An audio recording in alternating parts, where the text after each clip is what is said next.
नमस्कार मित्रांनो, स्वागत आहे तुमचं आताच्या ब्रेकिंग न्यूजमध्ये.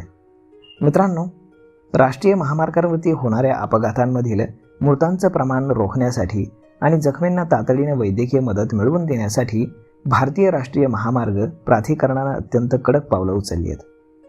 महामार्गांवरील रुग्णवाहिका सेवांसंदर्भात प्राधिकरणानं नवीन नियमावली जारी केली असून नियमाचं उल्लंघन करणाऱ्या ठेकेदार किंवा ऑपरेटरवरती थेट हजारो रुपयांच्या दंडात्मक कारवाईची तरतूद करण्यात आली आहे. NHAIच्या नियमानुसार टोल प्लाझाच्या 10 किलोमीटरच्या परिसरामध्ये अपघात झाल्यास आपत्कालीन कॉल स्वीकारल्यापासून 10 मिनिटांच्या आतमध्ये रुग्णवाहिकेने घटनास्थळी पोहोचणं बंधनकारक आहे.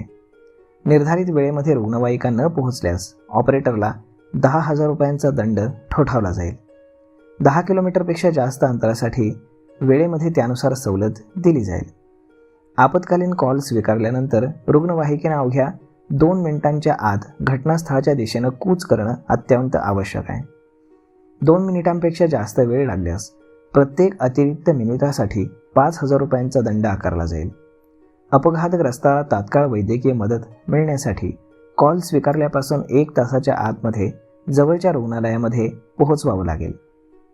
यामध्ये ते अपयशी ठरल्यास 10,000 रुपयांचा अतिरिक्त दंड देखील भरावा लागणार आहे.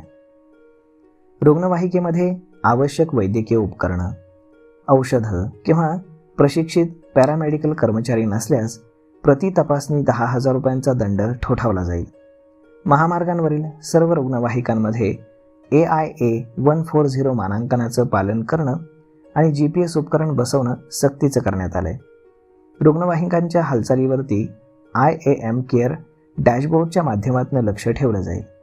GPS उपकरण नसल्यास किंवा डॅशबोर्डवरती रुग्णवाहिका न दिल्यास ऑपरेटरला रोज 2,500 रुपयांचा दंड होणार आहे.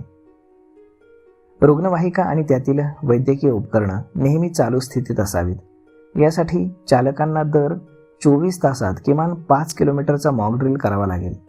मात्र ज्या दिवशी रुग्णवाहिका प्रत्यक्ष अपघाताच्या सेवेत वापरली गेली असेल त्या दिवशी या मॉकड्रिलच्या नियमातून सूट मिळेल. राष्ट्रीय महामार्गावरती अपघातानंतर रुग्णवाहिका वेळेत न पोहोचल्यामुळे अनेकांना प्राण गमवावे लागल्याचं निदर्शनास आलंय.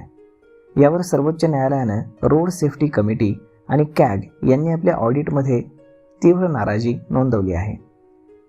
त्यानंतर NHAIनं ही कठोर पावलं उचलली असून आता राष्ट्रीय महामार्गांवरती आपदग्रस्तांना गोल्डन अवरमध्ये वैद्यकीय उपचार मिळणं अधिक सुलभ होणार आहे. तर मग मित्रांनो, अशा पद्धतीनं आता महामार्गावरती अपघात झाल्यास रुग्णवाहिका 10 मिनिटात जर पोहोचली नाही तर मोठा दंड त्यांना भरावा लागणार आहे. तर मग मित्रांनो, अशा पद्धतीनं जर कुणाचा अपघात झाला तर तात्काळ रुग्णवाहिकेला संपर्क साधायला बिलकुल विसरू नका. तर मग मित्रांनो, हा व्हिडिओ, ही माहिती तुम्हाला कशी वाटली हे तुम्ही आम्हाला कमेंट करून नक्कीच सांगा. आणि जर आवडली असेल तर आपल्या जवळच्या मित्रमंडळींसोबत देखील हा व्हिडिओ तुम्ही शेअर करायला विसरू नका. धन्यवाद.